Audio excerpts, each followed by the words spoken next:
आज आप सभी दोस्तों का बहुत बहुत स्वागत करते हैं आज के इस नए से स्टडी ब्लॉग में दोस्तों। ठीक है, तो हम फिर से आपके सामने हाजिर हो चुके हैं 2-3 दिनों के बाद से दोस्तों। ठीक है, तो अब से अब वीडियो पर डे अपलोड होने लगेगा दोस्तों। काम पूरा समाप्त हो चुका है। अब बात करना है कि आज के क्लास से क्या कुछ सीखने को मिलेगा दोस्तों। ठीक है, जा रहे हैं बायोलॉजी के क्लास करने के लिए, जिसे पढ़ा रहे हैं सुमित सर जी दोस्तों। तो चलिए पढ़ते हैं, उसके बाद आप सभी दोस्तों को बताते हैं कि आज की क्लास से क्या कुछ नया सीखने को मिलता है दोस्तों। ठीक है,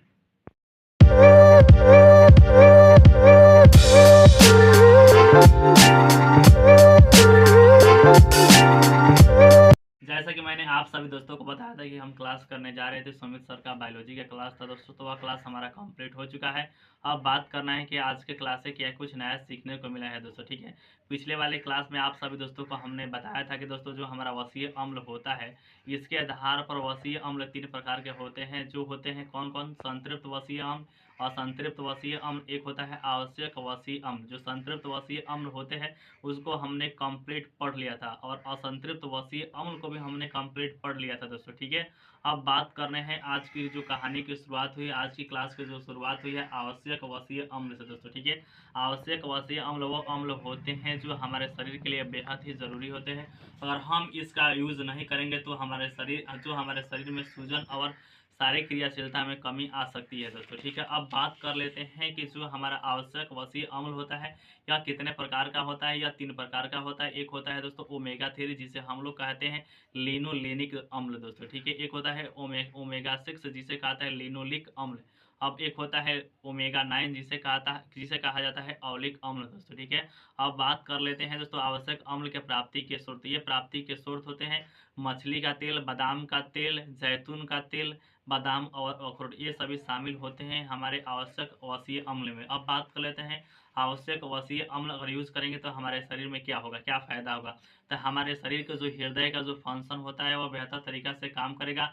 साथ ही साथ हमारे शरीर की एक्टिविटी जो रहेगा वह बेहतर हो जाएगा। साथ ही साथ हमारे शरीर के चेहरे की जो निखार है वह सामने आएगी, वह बेहतर होगा। और साथ ही साथ एक और होता है जो होता है हमारे शरीर के लिए सूजन को कम करता है दोस्तों, जब हम आवश्यक वसीय अम्ल को लेंगे। ठीक है, उसके बाद दोस्तों एक छोटा सा टॉपिक पढ़ाया हुआ है जिसका नाम कहते हैं कोलेस्ट्रॉल। कोलेस्ट्रॉल क्या होता है? जब हम अधिक मात्रा में भोजन को ग्रहण कर लेते हैं, वसा को ग्रहण कर लेते हैं, तब हमारे शरीर का जो लीवर होता है वो उसकी कोशिकाएं वसा को प्रोटीन और वसा में बदल देती है, जिसे हम लोग कोलेस्ट्रॉल कहते हैं दोस्तों। कोलेस्ट्रॉल जब हमारे रक्त में मिल जाता है तब लिपोप्रोटीन कहा जाता है। लिपोप्रोटीन 2 प्रकार का होता है, एक होता है लो डेंसिटी लिपोप्रोटीन, एक होता है हाई डेंसिटी लिपोप्रोटीन।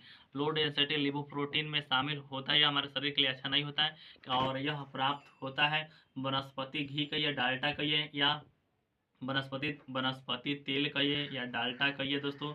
एक होता है कोकोनट ऑयल। जब हम इसका इस्तेमाल करेंगे तो हमारे शरीर में यह प्रोटीन की मात्रा को घटाता है और वसा की मात्रा को बढ़ाता है, जिसके चलते हम मोटे हो जाते हैं, और यह हमारे शरीर के लिए खराब होता है, क्योंकि इससे मोटापा के साथ साथ हार्ट अटैक और मस्तिष्क से जुड़ी संबंधित बीमारियां होने की संभावना बढ़ जाती है। वहीं बात की जाए एचडीएल के हाई डेंसिटी लिपोप्रोटीन का, तो यह प्राप्त होता है जैतून के तेल से, सूर्यमुखी के तेल से, तिल के तेल से, साथ ही साथ अखरोट और बादाम से प्राप्त होता है दोस्तों। ठीक है, और यह हमारे शरीर के लिए आवश्यक होता है, क्योंकि यह प्रोटीन की मात्रा को बढ़ाता है और वसा की मात्रा को कम करता है, जिससे हम स्वस्थ रहते हैं दोस्तों। ठीक है, अब बात कर लेते हैं कोलेस्ट्रॉल, और हम यूज़ कर रहे हैं हाई डेंसिटी वाले कोलेस्ट्रॉल के क्या कार्य होते हैं। यह हमारे शरीर के कोशिका झिल्ली का निर्माण करता है, साथ ही साथ वृद्धि तथा विकास में सहायता प्रदान करता है। यह हमारे शरीर के एंजाइम और हार्मोन के भी निर्माण में काम करता है। साथ ही साथ यह विटामिन डी के भी निर्माण में काम करता है, और यह हमारे शरीर की रोग प्रतिरोधक क्षमता को भी बढ़ाता है दोस्तों। ठीक है, जो हमारा कोलेस्ट्रॉल होता है सिर्फ जंतु स्रोत से ही प्राप्त होता है। कहने का मतलब है कि इसका प्राप्त करने के लिए हमें खाना होगा मीट, मछली, अंडा, दूध, पनीर, ईटीसी दोस्तों। ठीक है, अब बात कर लेते हैं एक और टॉपिक पढ़ा हुआ है जिसका नाम होता है रेंसिडिटी। रेंसिडिटी क्या होता है? जो भी खाद्य तेल होते हैं जब ऑक्सीजन से अभिक्रिया कर लेते हैं तब वह बना देते हैं क्या? Oxidative oil. जैसे ऑक्सीडेटिव ऑयल बन जाएगा तो यह खराब हो जाएगा, इसका स्वाद बेस्वाद हो जाएगा, और स्वाद में कैसैला लगने लगेगा, साथ ही साथ काला और भूरा रंग का दिखने लगता है दोस्तों। ठीक है, और इससे एक प्रकार की गंध निकलती है, एक प्रकार की गंध निकलने लगती है और इसी को कहा जाता है रेंसिडिटी दोस्तों, तेल का रेंसिडिटी। अगर तेल के रेंसिडिटी को अगर बचाना है तो हमें जिस भी चीज़ में रखा गया है उसको अच्छे तरीक़े से बंद करना होगा। और चिप्स और कुरकुरे में तो नाइट्रोजन गैस को ही भर दिया जाता है दोस्तों, ठीक है। अब बात कर लेते हैं मोटापा का ये या ओबेसिटी की। यह क्या होता है, तो हमारे मस्तिष्क की एक ग्रंथि होती है जिसका नाम होता है थैलेमस, जो हमारे शरीर की जो हमको हमारे भोजन और पानी को नियंत्रित करता है। जब कभी भी थैलेमस ग्रंथि अच्छी तरीक़े से काम नहीं कर पाती है और हम अधिक मात्रा में भोजन करने लगते हैं, तब हमारे शरीर के तब हमारा शरीर भोजन ट्राइग्लिसराइड में बदल देता है और यह मोटापा होने लगता है दोस्तों, ठीक है। अब बात कर लेते हैं मोटापा होने के कुछ अन्य कारण। इसमें शामिल अनुवांशिकता के चलते भी आप मोटे हो सकते हैं, तनाव के चलते भी आप मोटे हो सकते हैं, अधिक मात्रा में अगर भोजन करेंगे तब भी आप मोटे हो सकते हैं। साथ ही साथ हमारे शरीर की जो यकृत की जो कोशिकाएं होती, जो बैक्टीरियाएं होती हैं, वह अगर ख़राब हो जाए तब भी हम मोटे हो सकते हैं दोस्तों। आँत की जो कोशिकाएं होती है, बैक्टीरिया होती है, अगर ख़राब हो जाए तब भी हम मोटे हो सकते हैं। अब बात करें अगर कोई भी व्यक्ति अगर मोटा है तो 100% जान लीजिएगा कि उसे मोटापा तो होगा ही होगा, साथ ही उसे बीपी बढ़ेगा यानी कि ब्लड प्रेशर बढ़ेगा, चीनी रोग होगा यानी कि आप जानते हैं चीनी रोग होगा, हार्ट अटैक की संभावना आ सकती है यानी हार्ट अटैक आ सकता है, और साथ साथ मस्तिष्क से जुड़ी संबंधित बीमारियां हो सकती है मोटापा होने पर दोस्तों, ठीक है। अब बात कर लेते हैं मोटापा को कैसे नापा जाता है। तो मोटापा को नापा जाता है किसे, तो आपका BMI से, बॉडी मास इंडेक्स से। अगर बॉडी मास इंडेक्स अगर आपका 18 से कम है तो आप वजन से कम है दोस्तों, यानी कि अंडर वेट है। अगर आपका वजन 18 से लेकर 24.9 है तब हम समझेंगे कि आपका वजन नॉर्मल वेट है। अगर आपका वजन 25 से लेकर 29.9 है तो हम लोग समझेंगे कि आप ओवर वेट है। अगर 30 से अगर ऊपर हो गया अगर BMI आपका, तब हम समझेंगे कि आप मोटा हो चुके हैं दोस्तों, ठीक है। अब बात कर लेते हैं BMI को कैसे निकाला जाता है। तो बॉडी मास इंडेक्स को निकालने के लिए आपका वजन जितना रहेगा, वजन को हाइट के स्क्वायर से अगर भाग कर दिया जाता है, हमारा BMI निकल जाता है। अब बात कर लेते हैं वसा के कार्य। वसा के कार्य क्या होते हैं, तो वसा हमारे शरीर की ऊर्जा को प्रदान करता है दोस्तों। साथ ही साथ वसा ऊष्मा का कुचालक होता है, यह हमारे शरीर के तापमान को नियंत्रित करता है दोस्तों, ठीक है। और यह शरीर के आंतरिक और बाह्य रूप से सुरक्षा प्रदान करता है और बाह्य रूप से चेहरे को और शरीर को खूबसूरत बनाता है दोस्तों, ठीक है। जो भी विटामिन जो KEDA होते हैं, जो विटामिन होते हैं, इसका सेवन करने से हमारा वसा मिल जाता है दोस्तों, ठीक है। अब बात करें जो फलों में, ध्यान दीजिएगा, जो फल और सब्जियां में जो सुगंध का कारण है, यह सभी भी है इसका कारण दोस्तों, ठीक है। ब्राउन फैट टिश्यू छोटे बच्चों में पाए जाते हैं और उन्हें अत्यंत ठंड से भी बचाते हैं दोस्तों। छोटे बच्चे जो होते हैं उनको ठंड कम लगता है क्योंकि उनके पास होता है ब्राउन फैट टिश्यू दोस्तों, ठीक है। हम बता रहे थे आप सभी दोस्तों को वसा के कार्य दोस्तों, ठीक है। वसा के कार्य कंप्लीट होने के बाद एक छोटा सा टॉपिक पढ़ाया हुआ है जिसका नाम है दोस्तों अमीनो अम्ल। नाम तो सुने ही होंगे।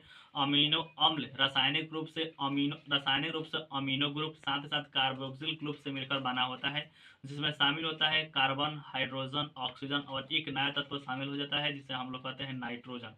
पहले से ही आप जानते हैं कि शामिल रहता है कौन कौन, तो कार्बन, हाइड्रोजन और ऑक्सीजन पहले से शामिल था, एक नया तत्व नाइट्रोजन आकर मिल जाता है दोस्तों, ठीक है। जो हमारे शरीर के वृद्धि और विकास में मदद करता है और साथ ही साथ शरीर के निर्माण में भी बहुत आवश्यक होता है दोस्तों, ठीक है। अब बात कर लेते हैं अमीनो अम्ल की इकाई। अमीनो अम्ल के निर्माण की जो इकाई होती है वह हमारे प्रोटीन की संरचना को बताती है। जब 20 अमीनो अम्ल मिल जाएगा तो प्रोटीन बन जाएगा दोस्तों, ठीक है। अब बात करें जितने भी जीवधारी होते हैं, जिसमें पेड़ पौधे और सूक्ष्म जीवों में अमीनो अम्ल स्वतः बन जाता है दोस्तों, ठीक है। वहीं बात की जाए जानवर और मनुष्य में यह स्वतः नहीं बनता है, इसे बाहर से लेने की आवश्यकता पड़ती है दोस्तों, ठीक है। पृथ्वी पर लगभग 300 प्रकार के अमीनो अम्ल पाए जाते हैं, लेकिन हमारे शरीर के लिए मात्र 20 ही अमीनो अम्ल की आवश्यकता होती है दोस्तों, ठीक है।